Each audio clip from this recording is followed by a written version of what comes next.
अस्सलाम वालेकुम। हमारे साथ इस वक्त मौजूद हैं माजिद शबीर साहब, जो कि यूएई से पाकिस्तान आए गोट फार्मिंग करने के लिए। हम इनसे पूछेंगे कि आखिर ऐसी क्या चीज़ है जो उन्हें पाकिस्तान खींच के लाई। अस्सलाम वालेकुम सर। वालेकुम सलाम व रहमतुल्लाह। सर, आप हमें ये बताएं कि ऐसी क्या चीज़ है जो आपको यूएई से पाकिस्तान लाई गोट फार्मिंग के लिए? क्या चीज़ आपके माइंड में थी? अच्छा, सबसे जो बड़ी चीज़ है वो तो फ्रीडम है जी, आज़ादी है, अपना मुल्क है, अपने लोग हैं, अपनी फैमिली है, बच्चे हैं, पेरेंट्स हैं, अपना कल्चर है, अपनी ज़मीन है, अपनी खुराक है, अपनी लैंग्वेज है। इन सारी चीज़ों को परदेश में रहते हुए इंसान मिस करता है। इनका कोई अल्टरनेटिव मुतबादिल नहीं है। तो ये सारी चीज़ों ने मुझे मजबूर किया। जाते ही मेरे माइंड में ये चीज़ थी कि अपने मुल्क में रोज़ी का, कारोबार का कोई ज़रिया होना चाहिए।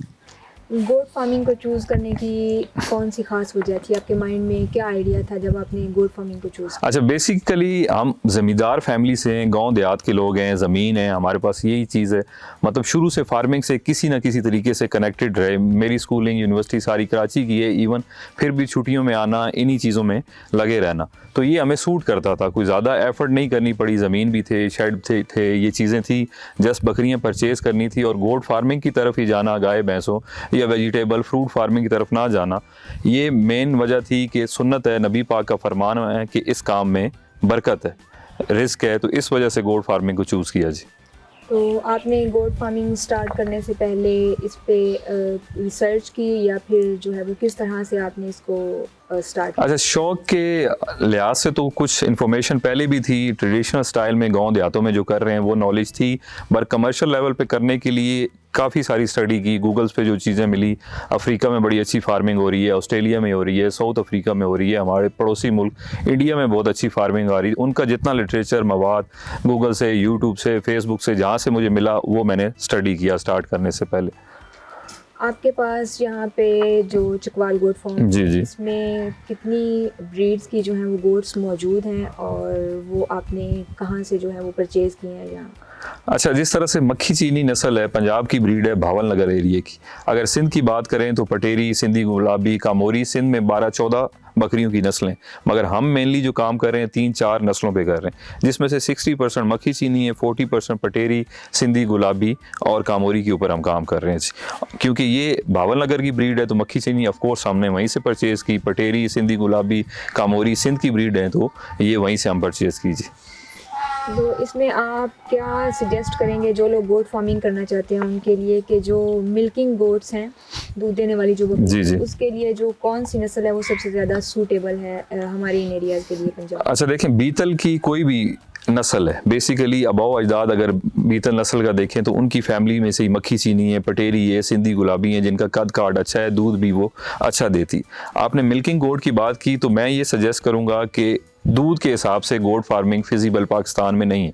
पहली बात, हमारा टेस्ट डेवलप नहीं है। बकरी का दूध हर कोई नहीं पीता, हम दवाई समझ के पीते हैं। और उसके अलावा बकरी के अंदर इतनी सख्त, इतनी ताकत नहीं है कि इतना दूध दे आप उससे प्रॉफिट कमा सकें। पाकिस्तान के अंदर बल्कि पूरी दुनिया के अंदर गोश्त की इंडस्ट्री डेवलप है।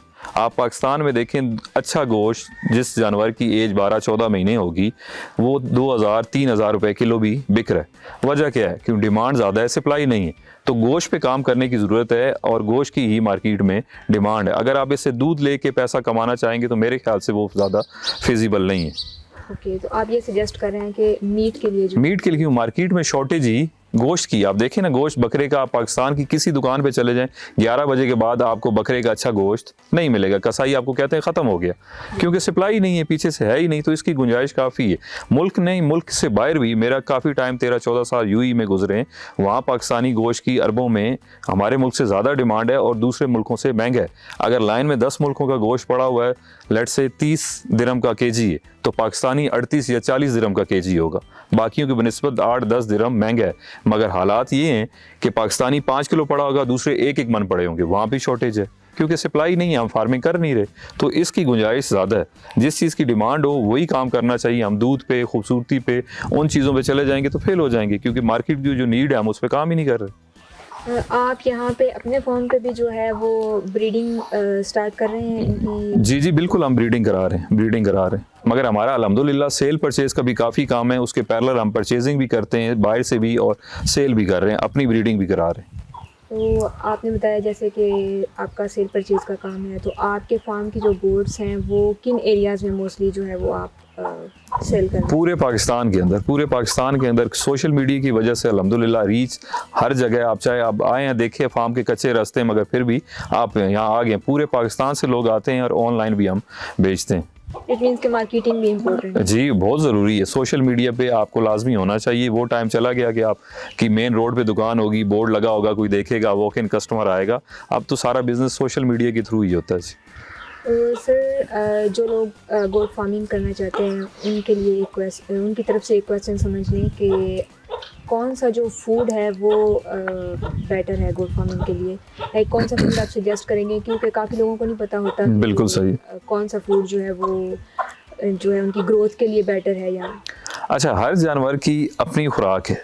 अल्हम्दुलिल्लाह बकरी एक ऐसा जानवर है जो सब कुछ खाएगी, सब्ज़ भी खाएगी, खुश्क भी खाएगी। इसका चारा मैनेज करना इंतहाई आसान है। अगर मैं अपने एरिया की पूरे पाकिस्तान की बात करूं, जो सीजनल चारे हैं, मौसमी चारे हैं, वो आप बकरी को फीड कर सकते हैं। उसमें ज्वार है, मकई है, जंतर है, लूसन है, ग्वारा है, मूंगफली का भूसा है, चने का भूसा है, मूंगी का भूसा है, कोई भी चारा आपके पास अवेलेबल है, आप इसे फीड कर सकते हैं। चाहे खुश्क फॉर्म में, चाहे सब्ज़ फॉर्म में, ये खाएगी। इसके अलावा आप चने के दाने, गंदम के दाने as a feed, as a वंडा वो भी इस्तेमाल कर सकते हैं। और ऐसी कौन सी चीज़ें हैं जो अवॉइड करनी चाहिए? अच्छा, ओवर फीडिंग अवॉइड करनी चाहिए। बाकी जितने भी सब चारे हैं, खुश चारे हैं, वो अच्छे हैं। अगर बेहतरीन चारों की बात की जाए तो लूसन की ये बहुत बेहतरीन है, 21-22% उसमें प्रोटीन है। जंतर को आप ले लें, 27 से 28% उसके अंदर प्रोटीन है। इसी तरह ग्वारे में 27 से 28% प्रोटीन है। इसके अलावा सब खुश चारे कोई भी आप डाल सकते हैं, कोई ऐसी एहतियात नहीं है। हाँ, चारा ख़राब ना हो, साइलेज है, वो ज़्यादा टाइम का स्टोर किया हो, ऐसी चीज़ें नुकसानदेह, अदरवाइज़ कोई नहीं। और इसके लिए आई थिंक वैक्सीनेशन भी बहुत एक जी बिल्कुल, वैक्सीनेशन ज़रूरी है। और ईयरली 3 कोर वैक्सीन है मेनली। अगर आप देखें तो मंथली हर महीने कोई ना कोई वैक्सीन है, मगर उससे जानवर स्ट्रेस में रहता है। 3 ऐसी वैक्सीन है जो हर साल लाजमी करानी चाहिए। अप्रैल के महीने में एक ETV की हो जाती है, इसके अलावा सितंबर अक्टूबर CCPP की और PPR की। बेसिकली सर्दी आने से पहले और गर्मी आने से पहले आपने जानवरों की वैक्सीन करवानी। इसके अलावा नज़ला, ज़ुकाम, बुखार, मोशन, जानवर खाना पीना छोड़ दिए, सुस्त है, इसके 6-7 इंजेक्शन आप अपने फार्म पे रखें तो आप खुद ही ट्रीट कर सकते हैं। वैक्सीन आप डॉक्टर से करवा सकते हैं, लाइव स्टॉक वाले फ्री करके देते हैं, आप उनसे अप्रोच करें। जो लोग गोट फार्मिंग करना चाहते हैं उनको आप क्या कहेंगे कि कितने अरसा तक उन्हें जो है वो प्रॉफिट का इंतज़ार करना चाहिए, लाइक उनको ये देखना चाहिए कि सब्र रखना चाहिए, पेशेंस होना चाहिए कि इतने अरसे बाद हमें जो है वो प्रॉफिट आना शुरू हो जाएगा? बिल्कुल ठीक है। देखें, इसका टाइम सब्र तो है ना, वो तो की है, किसी भी बिजनेस की सब्र आपको चाहिए। अब गोट फार्मिंग में या किसी भी बिजनेस में 2 तरीके हैं। मैं गोट फार्मिंग अगर एक्सप्लेन करूं तो पहला तरीका ये है कि आपके पास अच्छी खासी इन्वेस्टमेंट हो। आप 50-100 बकरी एक साथ ही ले आएँ तो 4-6 महीने, 8 महीने बाद आपकी अर्निंग स्टार्ट हो जाएगी। ये हो गई पहली इन्वेस्टमेंट। दूसरी इन्वेस्टमेंट है, अगर आपके पास पैसा नहीं है तो आप टाइम इन्वेस्ट करें। आप इवन एक बकरी से शुरू करें, 5 से शुरू करें, 4-6-8 साल में आपका फार्म कमर्शियल लेवल पे चला जाएगा। 50-100 बकरी हो जाएगी तो आपकी अर्निंग अच्छी खासी स्टार्ट हो जाएगी। हम बकरी को एज अ मशीन लेते हैं, मतलब ये प्रोडक्शन दे रही है, आप बकरी बच्चे दे रही है। जितनी मशीनें ज़्यादा होंगी उतनी प्रोडक्शन ज़्यादा होगी, आपकी कॉस्ट कम हो जाएगी, प्रॉफिट ज़्यादा हो जाएगा। आपकी फेवरेट कह लें या टॉप 3 जो हैं वो कौन सी ब्रीड्स हैं गोट की? मक्खी चीनी है, बीतल है, पटेरी है। ओके। और आपको कितना टाइम हो गया ये गोट फार्मिंग स्टार्ट किए? तकरीबन 10-11 साल हो गए जी। 10-11। शौक तो पहले से था, कमर्शियली आप कह लें 8-10 साल हो गए। आप क्या कहना चाहेंगे कि ये कितना प्रॉफिटेबल है पाकिस्तान में इस वक्त जो है? इंतहाई प्रॉफिटेबल है। जिस तरह से मैंने पहले भी कहा कि डिमांड इंतहा की है और सप्लाई नहीं है। कोई भी चीज़ आप कंज्यूम करते हैं, खाते हैं, ख़त्म हो रही है तो उसकी डिमांड रहती दुनिया तक रहनी है, और मुल्क से बाहर भी इसकी डिमांड है। और गोट फार्मिंग एक ऐसा बिजनेस है, इसके दरवाजे गरीब अमीर सबके लिए खुले। इवन आप एक बकरी से स्टार्ट करके भी बहुत बड़े लेवल पे जा सकते हैं। पाकिस्तान में जो है वो गोट मीट या इससे सबसे बड़ी आप कह लीजिए बेस्ट मार्केट जो है वो कौन सी है? पूरा पाकिस्तान है जी, खाने वाले हर जगह है। ये तो ऐसा प्रोडक्ट है आपके गांव के अंदर भी बिक जाएगा। हमारे पास इधर 10 किलोमीटर पे शहर है, शहर के अंदर 100 दुकान होगी। जो दुकानें अच्छी चलती हैं, किसी जगह भी 8-10 बकरे वहाँ पे पर डे के लग जाते हैं। अगर आप 1000 बकरी पालें तो आप एक दुकान की ज़रूरत को पूरा नहीं कर सकते, ये मार्केट की डिमांड है। तो ये तो ऐसा प्रोडक्ट मिलता ही नहीं है, लोग ढूंढते हैं, नहीं मिलता। Thank you so much sir. और लास्ट क्वेश्चन ये है कि बल्कि आप गोट फार्मिंग करने वालों को कोई से 3 एडवाइस जो आप देना चाहें, जो लोग गोट फार्मिंग बिल्कुल ठीक। पाकिस्तान में? अच्छा, मैं उनको ये कहूँगा कि सबसे पहली चीज़ है कि आप कंस्ट्रक्शन पे लाखों करोड़ों रुपया ना लगाएं, कच्चा छप्पड़ ही बना लें, बकरियों पे पैसे लगाएं, सादा शेड बनाएं, खुराक का बंदोबस्त करें और सादा खुराक का बंदोबस्त करें। कोई इस अब मैं कहूँगा पिस्ते, बादाम, कुश्ते, इस किस्म के वंडों में, चीज़ों में महंगी खुराक में पड़ने की ज़रूरत नहीं है। और तीसरी चीज़ है, बकरी भी आपकी ऐसी हो 50, 55, 60 हज़ार की हो तो वो फिजिबल है। अगर आप कहें कि मेरी बकरी 2.5 लाख की है, 3 लाख की है, इसका कद ऐसा है, इसकी दुम ऐसी है, इसकी आंखें ऐसी हैं, चलती ऐसी हैं, तो वो फार्मिंग फेल हो जाएगी। 2.5 लाख की बकरी आप कहाँ बेचेंगे? जब आपकी बकरी या बकरा हलाल हो, गोश्त के हिसाब से बिके, आपको प्रॉफिट दे के जाए, वो फार्मिंग आपकी कामयाब है।